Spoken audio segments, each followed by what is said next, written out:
I've spent the last 10 months sleeping in a hut in the backyard of my landlady's South Berkeley farmhouse. My room is a small, detached, converted shed that would be called an accessory dwelling unit if it had a city permit. I started simplifying, sometimes scrounging and gleaning out of necessity. The Climate Corps Fellowship stipend does not go far here in the Bay Area. Over 3/4 of my take-home income goes to rent. And remember, I live in a hut.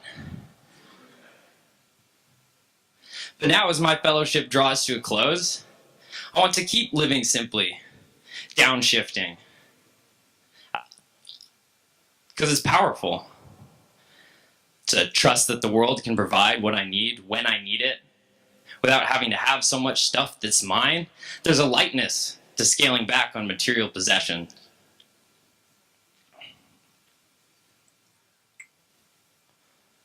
And I also want to keep sharing because it's good for the environment. I want to live simply because of ecological conscience. The will to make a difference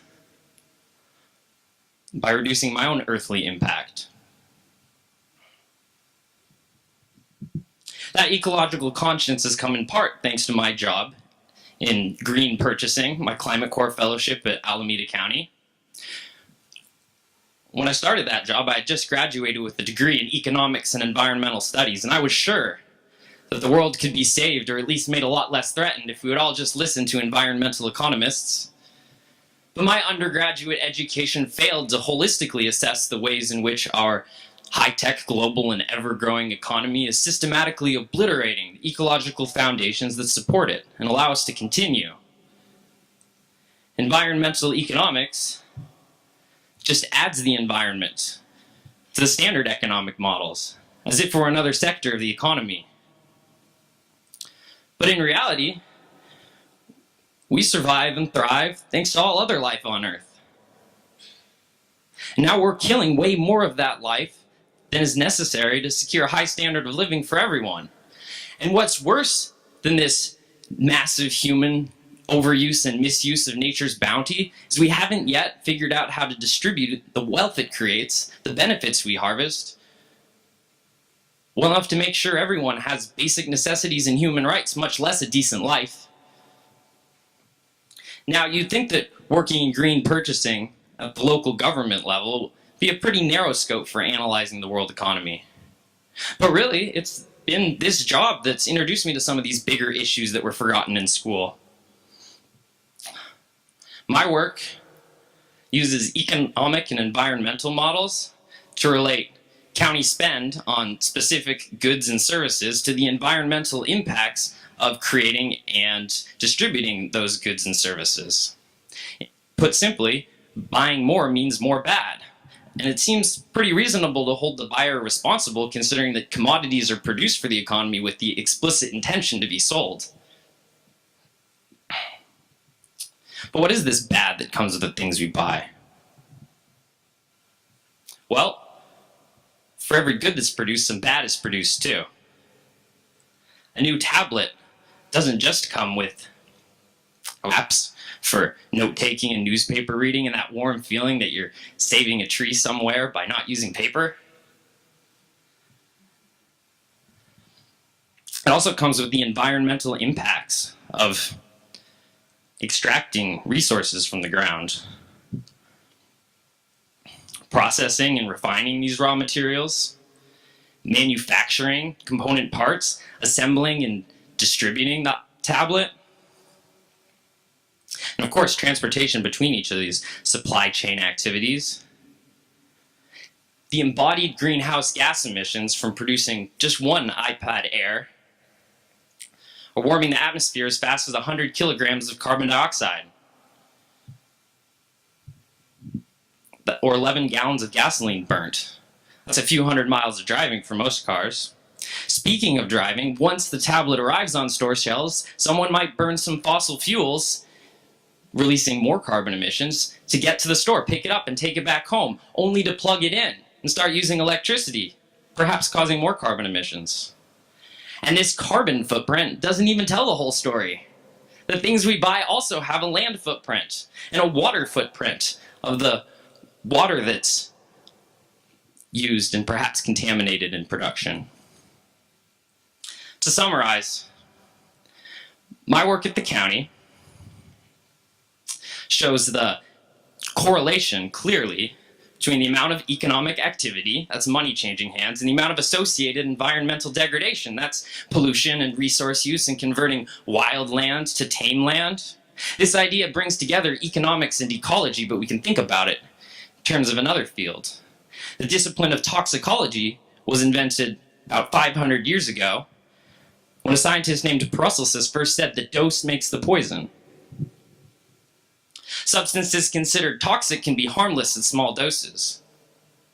On the flip side, any substance can be harmful, even awesome things like oxygen and water, if you have too much.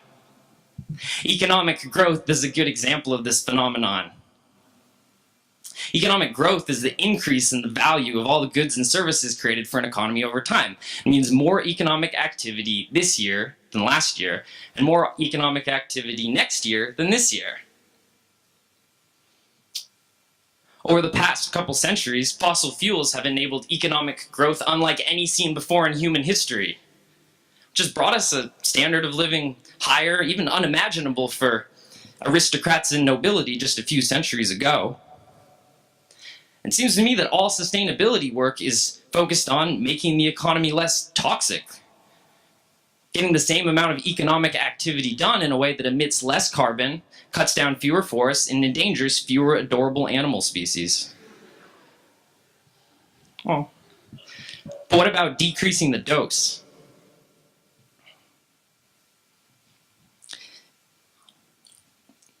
The mere mention of shrinking the economy is heresy in the United States, perhaps even treason, considering economists now sit beside presidents the way priests once did for kings. Degrowth is both a concept and a movement. It's a critique of growth for growth's sake, which is, as it were, the ideology of a cancer cell. Degrowth might sound stupid crazy in a society that worships at the altars of growth and jobs, but in reality, it's endless economic growth that's stupid crazy. The Earth certainly isn't getting any bigger. So as we dedicate our human economy to producing ever more and bigger stuff, we use more and more of the surface of the planet to extract, manufacture, and store stuff we may never have needed in the first place.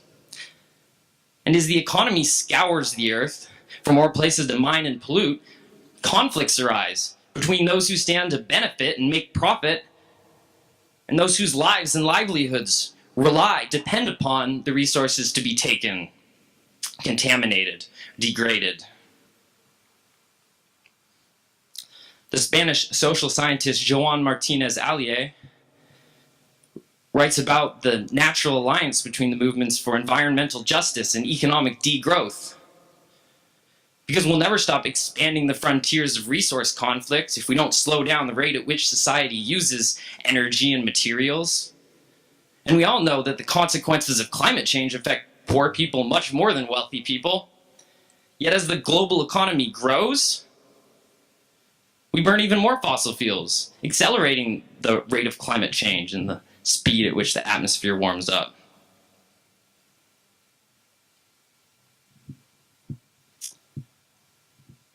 So, thinking about the horrible living conditions for the world's least well-off populations, all of a sudden economic growth seems like the problem and not the solution, doesn't it? Since there are places where economic growth is needed to bring people out of poverty, whereas in the United States it's a distribution issue, it makes even more sense that wealthy countries should degrow to share a little space on a finite planet with those who need it more, maybe. In general, the destruction left in the economy's wake is determined by what we produce, how we produce it, and how much we produce. That's the dose of economic activity we unleash upon the world. And since my job at the county tied county spending on different products directly to the greenhouse gas emissions in those products' supply chains, it seemed clear that we could affect what the economy produces and how it produces just a little bit by choosing more carefully, green purchasing. But it seemed that we can have an even bigger impact over how much the economy chooses to produce, by how much we choose to buy. And that's lesson number one for green purchasing. Buy less, especially less new stuff. I prefer brand used. And this way of thinking is pretty useful for making recommendations for local government purchasing, or even making better consumption decisions in our own lives, buying less. But it puts all the blame on us for buying things. And really, the ecological and humanitarian crises of our times aren't the fault of individuals, but a system that's confused about growth. Growth was supposed to be the means for a goal, and that goal was to make us all better off. But now growth is the goal in itself, and a necessary precondition just to keep the economy running. Meanwhile, only the privileged few see the benefits.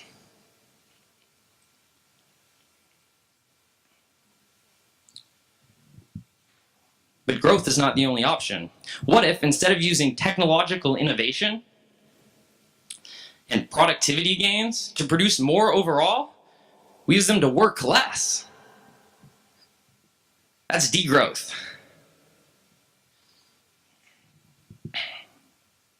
And if we work less, we might spend less money, so you don't have to consume so much. We can do things for ourselves that we normally pay for others to do when we're busy and hurried. Making our own coffee is a good example.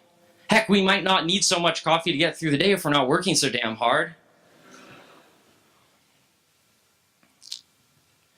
For those of us who are financially secure or have no responsibilities and are young, like myself, downshifting is a great way to promote degrowth. People who are lucky enough to be able to slow down and say, I'm satisfied, are often happier if they do so, even though they have to overcome cultural norms that glorify monetary success, encouraging kids to amount to something and young adults to work their ass off to get on an upward career trajectory toward salary maximization. Choosing contentment and focusing on relationships and goals more important than material accumulation can set us free from the impossible quest for status. It always seems just one flashy purchase away, doesn't it?